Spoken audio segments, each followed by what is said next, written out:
Estamos en vivo, estamos acá. Vamos a comenzar. Esta es una clase más sobre el tema del mes de Elul. Y vamos a empezar con una pequeña anécdota, que había una vez un hombre que perdió las llaves de la casa. Entonces un amigo lo encuentra dando vueltas alrededor de un poste de luz. Entonces le dice: amigo, ¿qué pasó? ¿Que estás dando vueltas? ¿Estás girando? Le dice: lo que pasa es que perdí la llave de mi casa. ¿Te ayudo a buscarlo? Bueno, pero ¿por dónde las perdiste? No, por allá, más adentro de la plaza. ¿Y por qué estás dando vueltas alrededor de este poste de luz? Dice: bueno, porque acá hay luz. Obviamente que esa persona no iba a encontrar las llaves, y el hecho que haya luz en ese lugar no significa que las llaves están ahí, sino que tiene que buscarlas donde están. Entonces, en continuación de lo que veníamos hablando sobre el discurso del Alter Rebbe, del fundador del hasidismo Chabad, sobre la búsqueda de sí mismo. Hay una historia con el Rebbe de Kotsk, el famoso Rebbe de los Hasidim de Kotsk, que en una ocasión vino un alumno y le dijo, un alumno nuevo, entonces el Rebbe le preguntó, ¿qué viniste a buscar? Entonces le dijo: estoy buscando a Dios. Entonces le dijo: mirá, le dijo el Rebbe, Dios está en todas partes, no tenés que venir a Kotsk para buscar a Dios. Podés encontrarlo en todos lados.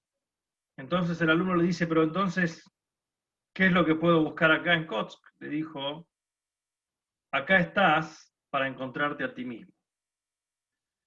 Y ese es un poco también el trabajo del mes de Elul. Hay una búsqueda que tiene que ver principalmente no con una búsqueda exterior, no con una búsqueda de solamente una salvataje o una salvavida que nos redima, o una fuerza extraña que funcione en el mes de Elul y nos saque de nuestra situación actual, sino que tiene que ver principalmente con esa búsqueda interior, con encontrarse a sí mismo. Entonces, vamos a reforzar y reflotar algunas de las ideas que hablamos. Es que el primer punto del mes de Elul es la aceptación y la valoración que tiene uno mismo.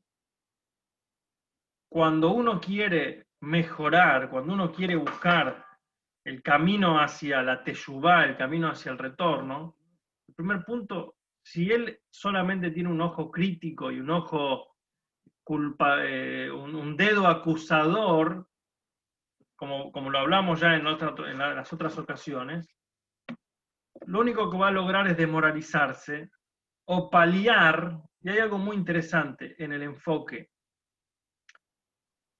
Cuando uno tiene una lastimadura, se pone una curita. Cuando uno tiene un defecto, un pecado, una transgresión, algo que uno se avergüenza de sí mismo, la manera tradicional o la manera alopática de tratarlo es: hiciste tal cosa, tenés que reflexionar sobre lo que hiciste. Está mal lo que hiciste.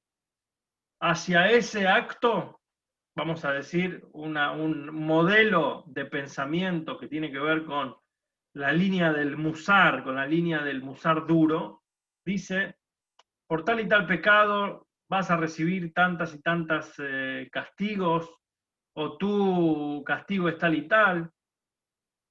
Una mentalidad de aterrorizar, una mentalidad de tener miedo al castigo, miedo a lo que va a pasar solamente con lo que hago, o la reprimenda. Y esto también se aplica a la educación. Si yo a mi hijo, o si yo a la persona que depende de mí o que aprende de mí, lo manejo solamente con castigo y recompensa literal, ¿sí? Si no haces esto te va a pasar esto, difícilmente o es mucho más complicado que aprenda y que cambie. ¿Sí? Como dice la frase, Abda befkeira nihale, el sirviente, el esclavo, cuando está liberado, está cómodo. ¿Qué quiere decir? Cuando el patrón no está, cuando el jefe no está, hace lo que quiere. Cuando el jefe está y el jefe es un hombre que marca su territorio, marca su autoridad, entonces, claro, hay una respuesta inmediata por, uy, me va a echar, ¿qué me va a decir? Pero cuando él no está, ¿qué pasa? Entonces, lo mismo un educador, si el educador solamente se queda con el castigo y recompensa, entonces el aprendiz, el alumno, cuando no tiene ese estímulo, cae. Y mientras no tiene el estímulo no es real, no es un cambio real, sino que lo está haciendo nada más para evitar las consecuencias o para evitar el castigo. ¿Qué pasa con un verdadero líder, con un verdadero educador, con un verdadero cambio? Tenés que fomentar la virtud interior, la búsqueda interior, el encuentro con sí mismo. Entonces, el primer paso que vimos acá es pensar optimistamente, pensar primero el reencuentro. El rey está en el campo, se encuentra con su gente, acepta a su gente, recibe a su gente. No importa cómo estás vestido, tus ropas están manchadas, bienvenido seas. Sonrisas. Confía en tus cualidades. No tenés que buscar en otro lado, no tenés que inventar algo nuevo. Confía en otros, que puedas desarrollarte, que puedas integrarte, que puedas aprender. Principalmente ese concepto de destacar quién sos vos, recuperar esa búsqueda interior. Entonces, cuando uno resalta esa búsqueda interior, y por eso lo que dijimos al principio, hay una historia tradicional sobre el libro Tania. El libro Tania es un libro de moral, vamos a decir, es un libro que viene, como su título dice, viene a explicar el pasuk, viene a explicar el versículo, Ki karobe ileja adabar meot, por cuanto que es muy cercano para ti, la Torah dice, ve fija en tu boca, o bilbauja en tu corazón, la azoto para hacer. Es un poco críptico, ¿qué significa que es tan fácil? Y dice, el camino fácil para llegar, Ki karobe ileja, es muy cercano en tu corazón, en tu boca y en tu corazón para hacer, o sea que uno puede encontrar el camino del buen hacer, el camino del reencuentro, del acto positivo. Ahora, el Tania, antes de empezar a decirnos qué hacer y qué no hacer, empieza con una introducción que dura, es un libro muy largo, muy extenso, que nos va explicando el alma divina, el alma animal, las facultades del alma, las fuerzas del alma, las vestimentas del alma. Y tarda 53 capítulos, quién es el Beinoní, quién es el que está en la lucha día a día. A diferencia de un libro tradicional de ética de la época que era, cuidado con hacer esto y esto, no difames, no hables mal, no blasfemes, no hagas esto, no hagas lo otro, y porque si haces esto, este y este va a ser las consecuencias. Y el Tania en su introducción dice es un camino largo pero corto. A diferencia del otro que es un camino corto pero largo. Y esta es una historia que cuenta el Talmud, que había una vez un sabio que estaba llegando a Jerusalén. Y llegó a una bifurcación de caminos en la entrada del camino a Jerusalén. Y habían dos chicos, dos niños, que se solían llamar los Pirjei Jerusalén, la juventud de Jerusalén, que tenían fama de ser muy sabios, muy inteligentes. Entonces el sabio le preguntó, ¿cómo voy a Jerusalén? ¿Cuál es el camino? Entonces los chicos le dijeron, mira, este camino es largo pero corto y este camino es corto pero largo. Dijo, bueno, voy por el corto pero largo. Empezó a ir por ese camino corto pero largo, que realmente era menor distancia, menos kilómetros, pero en un momento se empezó a poner muy difícil y había árboles cruzando el camino y después había que trepar y después de repente cuando llegó a una parte que era ya inaccesible, había una pared que había que trepar y era imposible que la pueda trepar, tuvo que volver para atrás. Cuando volvió para atrás tomó el otro camino que era el camino largo, pero corto.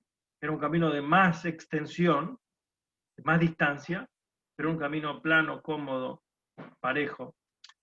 ¿Y cuál es el mensaje con el Tania? El mensaje es que a veces cuando uno tiene una afección, cuando uno tiene un síntoma, cuando uno tiene una dolencia, y esto vamos a explicar con otro ejemplo. En la antigüedad, hace 100, 150 años, no era tan común la medicina académica como hoy en día. Entonces en los pueblitos había curanderos. Entonces cuando uno tenía un dolor, una dolencia, algo, iba al curandero y el curandero le daba alguna mezcla de hierbas y algún brebaje o alguna preparación primitiva y le decía seguir adelante. Ahora, había un hombre que le salió unas erupciones en la piel, entonces fue a lo del curandero. El curandero le dijo, ponete aloe vera 3 veces por día, o ponete esta y otra rama, y una mezcla que te preparé, y volvé, que se te va a curar. Bueno, él se puso esa mezcla, esa crema, se le redujo la roncha, pero pasó un tiempo y nuevamente volvió a salirle. Y otra vez fue, y así sucesivamente, y pasaron varios meses. Hasta que el hombre le dijo, mira, la verdad que más que esto no puedo hacer, si querés viajar a la gran ciudad, buscá a uno de los profesores, uno de los médicos ahí, y que él te diga cómo curarte. Entonces el hombre hizo el viaje, llegó a la gran ciudad y hizo un turno con un profesor, un médico muy conocido, y el hombre lo recibe, mira la roncha, le dice abrir la boca, le escucha los pulmones, le mira los ojos, le mira las orejas, le mira los oídos, le dice respirar, decir 33, le hace toda una cantidad de exámenes que dice que tiene que ver si yo tengo una erupción en la piel. Y después le da una receta y le dice tomate esta pastillita. Entonces el hombre dice no entiendo nada. ¿Por qué me tengo que tomar una pastilla si lo que yo tengo es una erupción en la piel? El problema es que él no sabía que justamente el cuerpo humano funciona como un todo. Y para solucionar el problema de la piel, si uno tiene el método de la ética directa, de la crítica directa, de decir no hagas esto, no hagas esto, no hagas esto, es como ponerle crema a una roncha que tenés en la piel. Uno tiene que buscar qué es lo que está detrás, qué es la causa del problema. Cuando vos encontrás la causa del problema, la consecuencia desaparece. Entonces por eso el Tania nos dice, antes de pensar en qué hiciste mal, pensá quién sos. No tiene tanto que ver con hacer, sino con ser. Y ese es el reencuentro y esa es la búsqueda del mes de Elul. Encontrarte a vos mismo, aceptarte a vos mismo.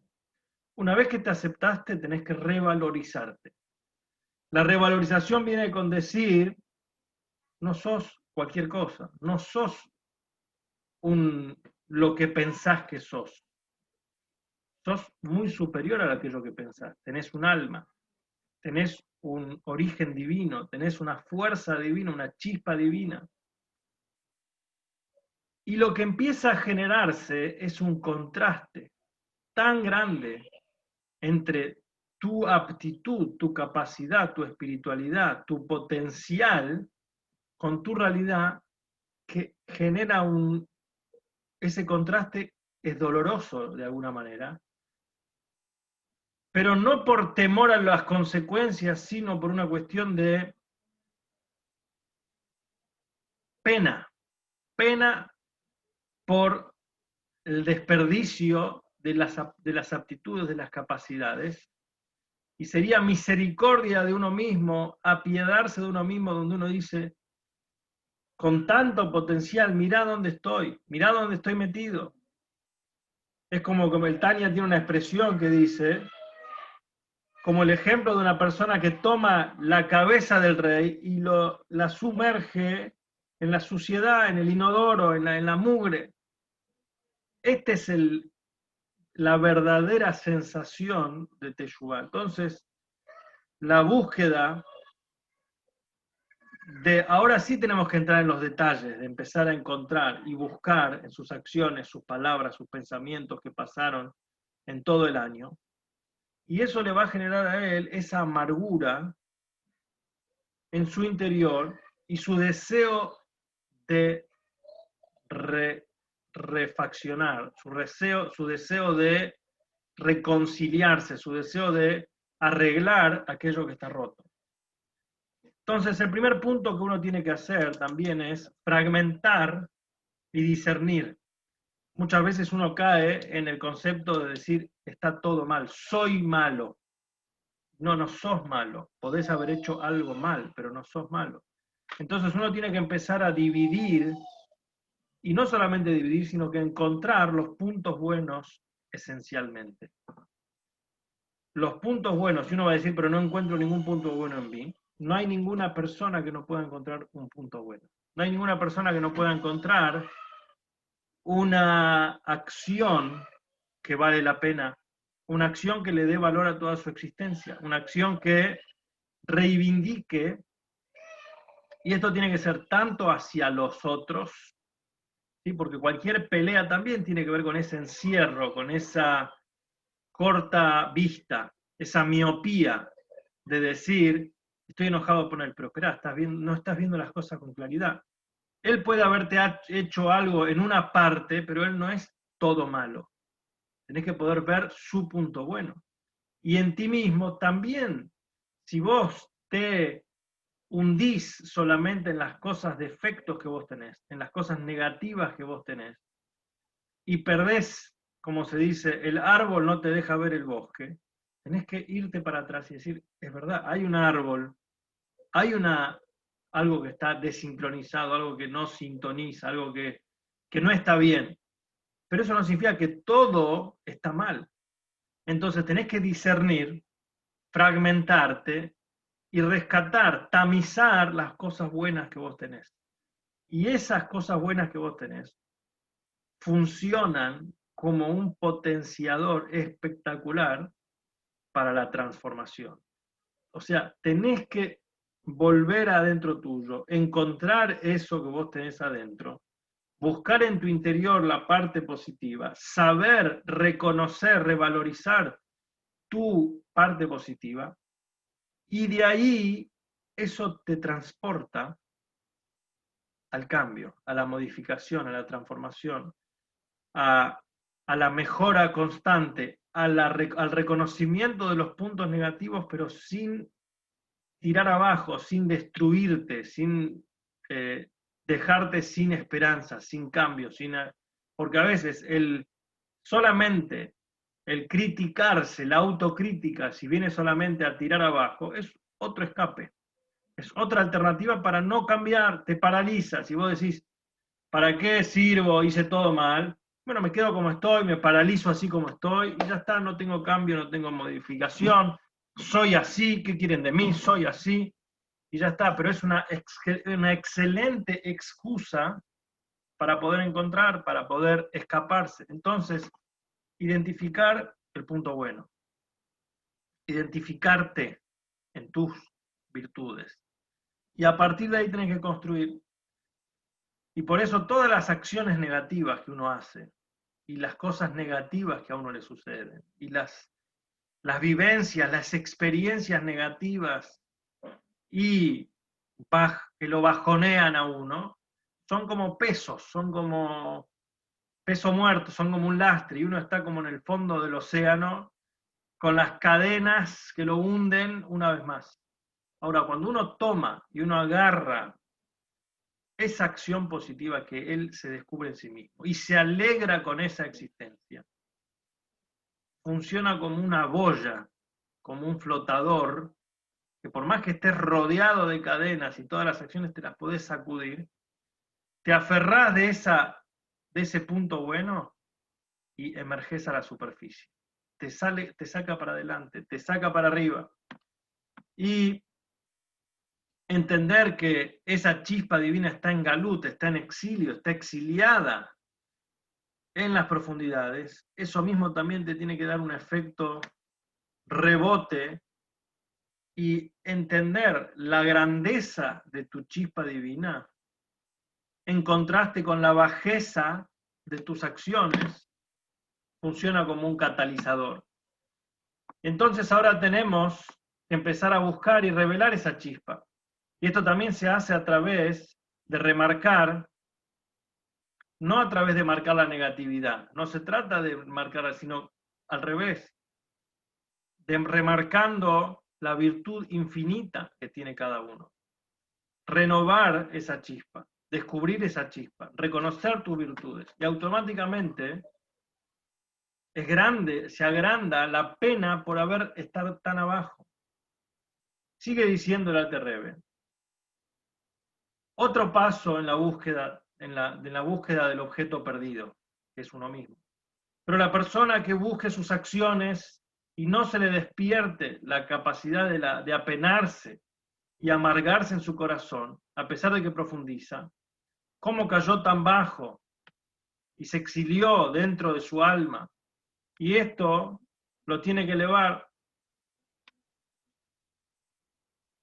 Y que tome ese ejemplo, que a pesar que la naturaleza de la persona, que cuando le duele inclusive una uña del pie, porque se lo golpeó con una piedra, inclusive el cerebro lo siente, todo el cuerpo siente el dolor. Pero cuando hay una parte del cuerpo que todavía está unida al cuerpo, entonces siente. Así también estamos unidos a Hashem y por eso necesitamos sentir el dolor de separarnos de Hashem. Ahora, continuando con esta idea, tenemos que, después de haber hecho esta búsqueda y después de haber hecho este encuentro de nuestra capacidad, esto funciona como una salida de la oscuridad. En el Shir HaShirim, el rey Shlomo dice, como una paloma escondida entre las grietas de la piedra. La piedra representa las zonas dolorosas, las zonas puntiagudas. Y a veces la persona, al confundirse, al estar confundido, al no encontrar lo que él pensaba que tendría que hacer, se va arrinconando cada vez más. Y es como una palomita escondida, que uno solamente le ve los ojitos metida en una cueva, entre las grietas de la piedra, de la roca, de la montaña. Y le dice, como la Yonatí, como mi paloma, que la paloma tiene que ver con la fidelidad, con la capacidad de ser monógamo, uno de los pocos animales de toda la fauna del mundo es la paloma, es monógama, tiene una pareja y nunca se separa. Y el punto rescatable, el punto, la virtud es la fidelidad que tiene, que jamás engaña a su pareja. Así también nosotros, en este estado de indolencia, en este estado de lo que hacemos en el año, a veces tenemos como un engaño, una diferencia, una distancia con Hashem. Pero uno tiene que recordar que siempre el alma es como una paloma que no puede separarse. Y está manchada, y está arrinconada, y está asustada, y hay que ir llamándola, y esto es el trabajo del mes de Lul, de ir sacándola de esa situación, rescatándola de esa situación, y hacerla salir. Y una vez que uno la hace salir, tiene que fragmentar y discernir, como dijimos, y después expresarse con claridad. Una vez que tener el valor, apuntar hacia dónde tiene que ir, descubrir y aclararlo. Y entender que todos los errores, que todas las caídas son potenciadores. Y que el rescate viene del aprendizaje, o sea, la salvación viene de decir, he caído, pero eso me tiene que empujar a mejorarme, eso me tiene que empujar al cambio, me tiene que empujar a la realización. En el tercer capítulo del Alter Rebbe trae lo que dice: en las calles y en los mercados voy a buscarte, aquel que ama mi alma, como dice el Shir HaShirim, hasta que encontré que el amor de mi alma agarré y no lo voy a soltar hasta que lo traje a la casa de mis padres. Que ha amado mi alma con O, tiene que ver algo que ya pasó, o sea que es un amor recurrente, no es un amor nuevo. Y este es el punto de encontrar en la verajá que nosotros decimos todas las mañanas, decimos Elokai Neshama, Dios, el Neshama Shenatatavi, el alma que me has dado, Teorai es pura, Atabarata tú la has creado, tú la has formado, tú la insuflaste dentro nuestro, y tú en el futuro has de retomarla y devolverla. Y por eso agradecemos todas las mañanas que me ha devuelto el alma. ¿Qué sentido tiene con decir es pura y tú la has creado? Porque el alma ha sido, antes que el alma ha sido creada, ya ha sido formada y le haya dado forma, era un estado de pureza unido indivisiblemente con Hashem. Y por eso dice, era pura y después la has creado. En la esencia del alma, al ser una parte indivisible de Dios, que está por encima incluso de la creación, el alma está antes de la creación. Como dice el Midrash, ¿en quién se inspiró Dios para crear el mundo? En las almas de los justos. O sea, la inspiración, la motivación de la creación toda fue las almas de los justos, que eran predecesoras, anteriores incluso a la creación, incluso anteriores a la Torá, que era anterior al mundo. Entonces Hashem, de alguna manera, se inspiró en ellos, si valía la pena crear el mundo o no. Y esto es porque las almas están antes de la creación, y por eso puede inspirarse en ellas. Y las almas en su esencia son divinidad, que está por encima de los mundos también. Por eso decimos, es pura, y esta es la esencia del alma. Después sigue, tú la has creado. Es cuando ya empieza a bajar y empieza a tomar forma en el mundo. Y la existencia de las demás creaciones son solamente a partir de la creación. Antes de la creación no existían. Por eso también refuerza algunos conceptos que ya vimos anteriormente, entre el escenario, la escenografía y el actor principal. El mundo, los 10 dichos de la creación con los que fue creado el mundo son para preparar el terreno en el cual actúa el alma.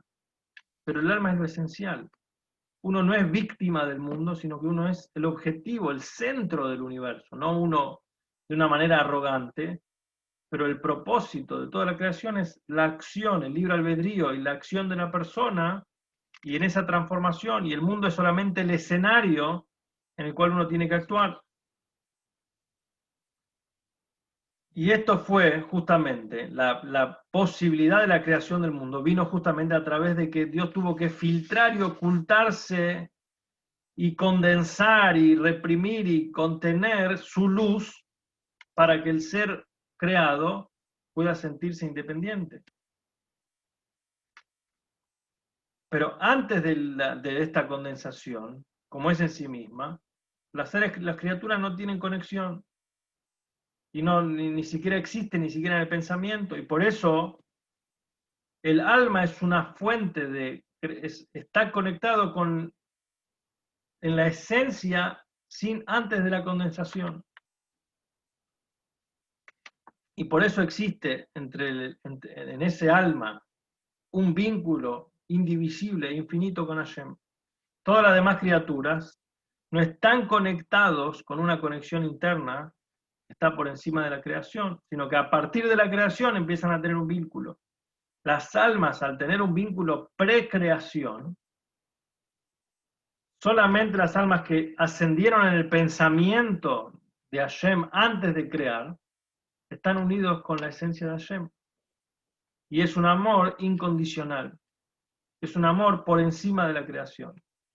Entonces, termina el Alter Rebbe este discurso y escribe que inclusive después que la persona encuentre esa luz interior, después de esa búsqueda, después de encontrar el objeto perdido, puede ser que la luz vuelva a esconderse. Y para que eso no pase, la persona tiene que hacer recipientes, apuntar siempre a la acción, no dejar palabras sin objetivo, sin concreción. Entonces tiene que hacer recipientes para que esto se agarre, porque uno dice, está bien, todo muy bien, pero después vuelve a disiparse ese descubrimiento, vuelve a velarse esa luz. Y como dice en el lenguaje que trae el Alter Rebbe, para terminar, inclusive si encuentra el objeto perdido, Ineloid Kayembo Ora Shem Biltikelim, si no tiene receptáculo, no tiene dónde agarrarse, un recipiente que lo sostenga, no puede sostenerse, no puede mantenerse, porque esto, la falta de recipiente, genera que nuevamente la luz se vuelva a disipar. Y por eso el consejo, hacer recipientes para esta luz, y estas son las palabras, las letras de la Torá, las letras y las acciones. Y por eso la casa materna, donde el hombre, donde dice, cuando te he encontrado, las palabras, la casa materna, tiene que ver con la enseñanza. Es la Torá oral y la Torá escrita. Y también a través de las acciones, la mitzvah de Tzedaká, que es la bondad, que es la parte superficial de los recipientes, y que funciona como un recipiente para sostener toda esa luz que se revela. Como dice, porque en la luz de tu rostro nos ha dado Torat Haim, una Torá de vida, y el amor, Gesed, el amor de la bondad, quiere decir que frente a la luz de Hashem, al rostro de Hashem, que es el nivel de la luz, hay dos recipientes que son Torah y bondad. Entonces, después que uno encuentra esa raíz, ese alma, tiene que poder apuntar a la acción y apuntar a las palabras de la Torá y de las cosas que funcionen como sostén, como mantener esa fuerza y esa energía. Entonces, para sintetizar, la búsqueda, lo que sintetiza el concepto de la búsqueda del mes de Lul, es ese reencuentro con sí mismo, entender, aunque sea un poquito, la altura, la inmensa altura del alma, entender que teniendo la perspectiva correcta, no vamos a estar en el chiquitaje de qué hiciste o qué no hiciste, no se trata de eso solamente, sino que en primer lugar descubrí quién sos. Cuando descubrís tu grandeza, descubrís quién sos, cada cosita va a ser como la molestia de decir, mirá, esto me separó un poquito más, esto me fue separando un poco, esto me fue alejando un poco, pero con altura, con revelar el potencial, no caer en la crítica vacía. Realmente elevándonos a este nivel que podamos hacer los preparativos, hacer los recipientes, para que el efecto de esa teshuvá sea duradero y no se disipe en los vaivenes de las acciones que uno hace, justamente que funcione como una motivación, pero que perdure, y no como una motivación solamente de castigo y recompensa, sino como una motivación de cambio para lograr transformar y mejorarnos día a día. Bueno, hasta acá el